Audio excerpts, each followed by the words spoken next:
ஒரு வழியா அஜய் எல்லாருக்குமே பாடுறது ரொம்ப ரொம்ப பிடிச்ச ஒரு பாட்டு இருக்கு. ஸோ அந்த பாட்டை மக்களுக்காக ரொம்ப எல்லாம் எதிர்பார்த்துட்டு இருக்காங்க.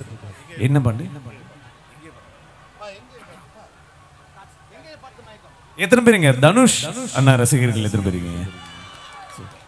ஒரு ஃபியூ லைன்ஸ் நம்ம ரொம்ப கம்மியா இருக்கு. Okay, Udit Narayan sir voice பாடுறது எத்தனை ரசிகர்கள் இருக்கீங்க? ரைட், அது இது சேர்த்து மேட்ச் பண்ணிடலாம். ஓகே, இங்க இருக்கிற ஆண்களுக்காக இதை நான் அதை ஸ்பெசிஃபிக்காக டெடிகேட் பண்றேன். ஆதி அந்தமுன் மறந்து உன் அருகில் கரைந்து நான் போனேன். ஆண்கள் வெட்கப்படும் தருணம் உன்னை பார்த்த பின்பு நான் கண்டு கொண்டேன். இடி விழுந்த வீட்டினில் என்று பூச்செடிகள் பூக்கிறது.